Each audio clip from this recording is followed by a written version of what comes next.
Olá, meu nome é Gabriel e a gente vai fazer uma apresentação do estudo de caso proposto na última fase do curso de Tech Management.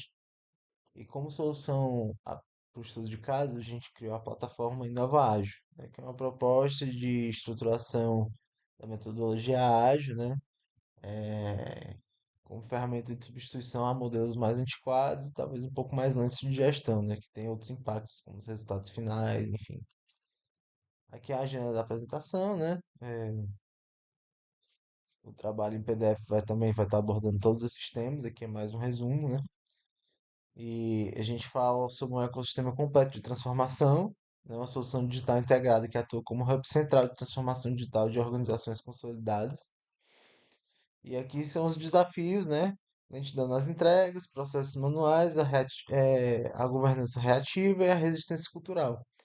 E com a Inovagio, a gente pretende solucionar isso com automação inteligente, pipeline CI/CD, uso de inteligência artificial e a gamificação do processo, né? Que também tem muita relação com a implementação da metodologia ágil, da cultura ágil, né? Como proposta de valor, a gente tem a questão do uso de inteligência artificial, a abordagem holística, né, de disseminar isso não só propriamente de TI, mas para todas as esferas da organização, tendo em vista que as entregas estavam impactadas, né, e as diversas áreas acabam sofrendo com isso. E uma arquitetura, é, uma arquitetura multi-cloud, né, baseada em microserviços, como a gente vai ver mais lá na frente, garantindo segurança e respeitando a infraestrutura existente da organização. Aqui são as cinco camadas da arquitetura, né? É o front-end, é, as APIs, gateway e orquestração, microserviços no back-end, o uso de inteligência artificial de maneira integrada e a infraestrutura de dados, né? É, aí tem as especificações técnicas, né, de cada um desses passos, né? A gente vai usar AWS, React, Next.js, dashboards interativos para metodologia tanto de Kanban quanto de Scrum, né? Dependendo de como as squads forem montadas. A utilização do Kong AWS para geração de APIs, né? A arquitetura de microserviços, a inteligência artificial, né? Fazendo toda a integração entre os processos e a base de infraestrutura e dados. Aqui são as automações inteligentes, né, do ciclo de vida. A gente fala da gestão inteligente do backlog. Aí a gente vai falar sobre priorização de score a partir de dados gerados por IA, detecção automática de duplicidades que podem atrapalhar o processo, né? Os workspaces padronizados e pré-configurados, assistente AI estilo Copilot integrado, ambiente consistente para todo o time, onboard instantâneo de novos devs. E aí o pipeline automatizado, né? Que é com análise estática, estratégias de deploy e rollback automático em caso de falha. Aqui é o nosso, como a gente visualiza o workspace, né, com equipes multifuncionais, os rituais padrões da metodologia ágil, né, fazer daily, fazer sprint planning, fazer sprint review, tudo isso, né, junto do incremento do software, né, do sistema de organização e mais as mudanças culturais nas diversas esferas da organização, né? Como a gente fala aqui, a extensão para negócio, né, de templates Kanban adaptados para marketing, RH e vendas, integração das áreas de negócio ao fluxo de valor e a visibilidade unificada da organização. Aqui também a gente também deixou como ponto importante o suporte às RTs, né, e a gestão dos PIs e o PI Planning com boards colaborativos multitime. Falando de governança, a gente vai ter os dashboards executivos, né? É, a IA tendo todo o controle de monitoramento de dados, né? Dos analytics, compliance e auditoria, já que hoje é um tema fundamental para qualquer organização, né? Então, todas essas informações precisam ter lastro para serem auditadas, para serem visualizadas de maneira mais simples, né? Então, um sistema integrado, um sistema sólido que transforme a cultura da empresa, implemente de uma forma, né, inicialmente centralizada, mas descentralizando ao longo do processo a metodologia ágil para todas as esferas da organização, com certeza tem que ter um bom sistema de compliance e auditoria para que todos esses pormenores, né, tudo que acontece nas squads, nos times de desenvolvimento, nos times de entregas, possa ser monitorado e auditado quando necessário. Aqui é um módulo de transformação, né? As trilhas de aprendizagem personalizadas por perfil, sistema de badges e rankings, né? Que é a gamificação, o assistente de change management, que é o facilitador virtual, que realiza análise de sentimento e detecta resistência, e a gestão dos stakeholders, né? Os stakeholders que são as partes interessadas, né? Seja os stakeholders internos ou externos. E aí tem um mapa, né, de stakeholders e pesquisas de pulso automatizadas. Aqui são estimativas de redução de tempo, né, de eh, priorização de backlog, automação de testes, monitoramento, análise de sentimento, code review automatizado, estimativa de esforço, recomendação de treino, predição de riscos, né? São métricas que a gente utilizou como base, né, para saber onde cada um daqueles pilares da metodologia ágil poderia impactar significativamente na organização. Aqui são as jornadas dos usuários, né?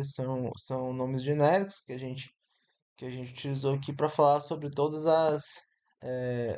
sobre os diferentes papéis de cada um, né? Então a gente fala da engenheira de software, do PO, do CTO, do diretor comercial e da gerente de RH. Isso vai estar bem detalhado no PDF, né? As jornadas de usuários. Tá bem detalhado lá no PDF como é a experiência de uso da plataforma ágil para cada um dessas perspectivas. O stack tecnológico, né? Aí a gente fala do front-end, design system, back-end, API, mensageria, banco de dados, orquestração, IAC, CI/CD, observabilidade e segurança, né? Então aí é um resumo do que a gente vai usar em cada uma dessas partes, né? Que a gente vai usar React, Next, TypeScript, com Gateway para poder fazer as APIs, a mensageria Apache Kafka, o banco de dados PostgreSQL, MongoDB Atlas e Redis, o Pipeline CI/CD, o GitHub, né, e o Argo CD. Estes são os principais aqui, né, as orquestrações em Kubernetes, né, lembrando que a nossa arquitetura é baseada em microserviços, e a observabilidade com Prometheus, Grafana, OpenTelemetry e LK Stack. É, Stack de inteligência artificial, aí a gente vai usar o OpenAI GPT-4, né? É, MLflow mais Kubeflow, para SageMaker, Azure ML, Vertex AI, TensorFlow Recommenders, Hugging Face Transformers, Pinecone e Waveate, e MLflow mais DVC mais Great Expectations, que é o versionamento de modelos, dados e validação, certo? Passar aqui para frente. As integrações nativas, né? De gestão de projetos, repositório de código, comunicação, documentação, monitoramento e cloud providers, né?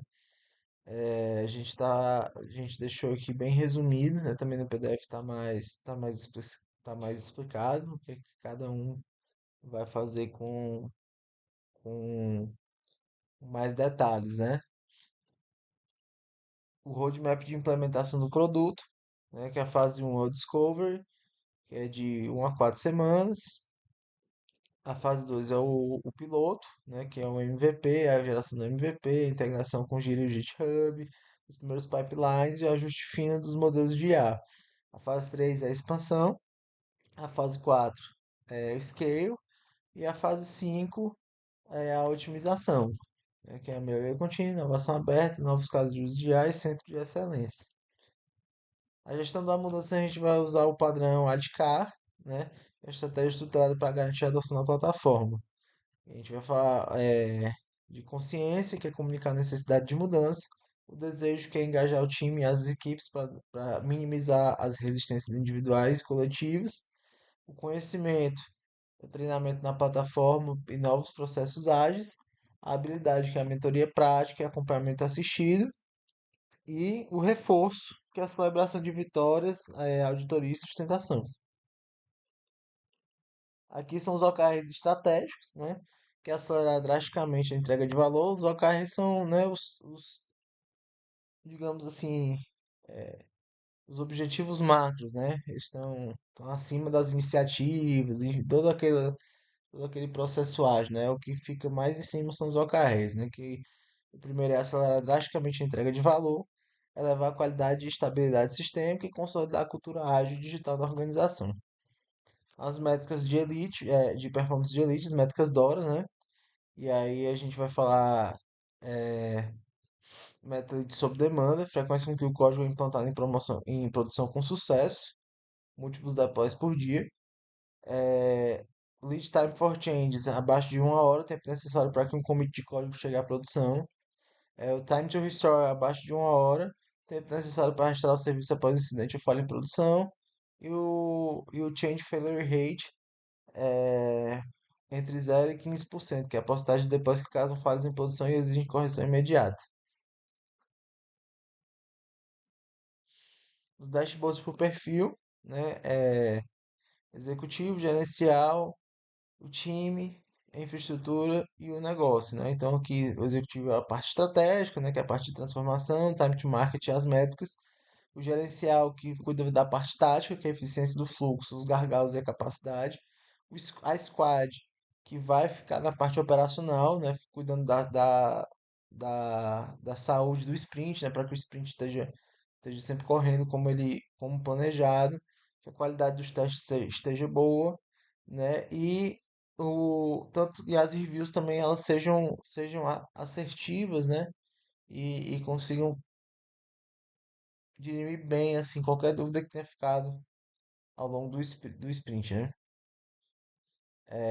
A parte de infraestrutura são os consumos de budget por erro, a disponibilidade e os incidentes, né? Quando acontece algum tipo de incidente, vai ficar na parte de DevOps, né? De infraestrutura. E o produto, né? Que vai ficar com o PO, que é a parte da gestão do backlog mesmo, né? A saúde do backlog, a gestão das features, a criação dos épicos, né? Tudo isso vai ficar a cargo do PO, que é a parte de negócio. Aqui foi o nosso protótipo visual, que a gente fez no Figma, o link vai estar no trabalho escrito, né? E a gente fez 4 telinhas de protótipo visual mesmo.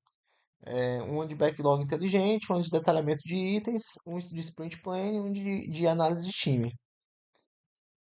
E é isso, né? Fica aqui meu muito obrigado, né, pelo curso, por ter aprendido tanta coisa.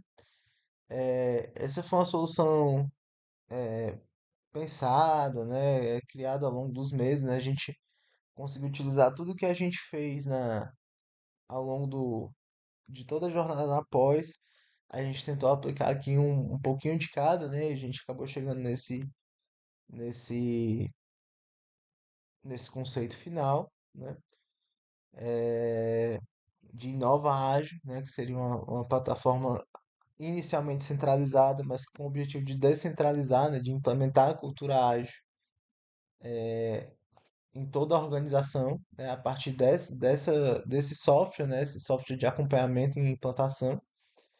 E o principal mesmo seria isso aí, né? Velocidade, qualidade e cultura, né? Que eu acho que isso é o que todas as organizações precisam atualmente, né? Se não for, né, estourar muito meu tempo, mas eu venho, né? Eu trabalho numa empresa já como Product Owner, né? E eu também faço partes de UX, UI, entendeu? Atuo mais ou menos junto da equipe técnica também, né? Junto de alguns arquitetos. E assim, a gente percebe que é muito necessário a gente ter essa visão ágil, não só na TI, não só onde eu trabalho, mas a gente pensa muito que os outros setores também seriam muito beneficiados se toda essa cultura ágil, essa cultura de gestão ágil, de atualização de frameworks, né? de modelos de gestão de projetos que são flexíveis, né, que evitam gargalos. A gente percebe o quanto essas outras esferas poderiam se beneficiar adotando uma metodologia, adaptando a metodologia que é utilizada na TI nessas outras áreas, né, na área de gestão de pessoas, na área de marketing, na área de entregas, na área de operações, enfim. Então, assim, fica muito obrigado pelo curso e a gente espera que a gente se encontre aí, pelos caminhos da vida, né? E consiga debater bastante sobre esses temas aí que estão em alta. É isso.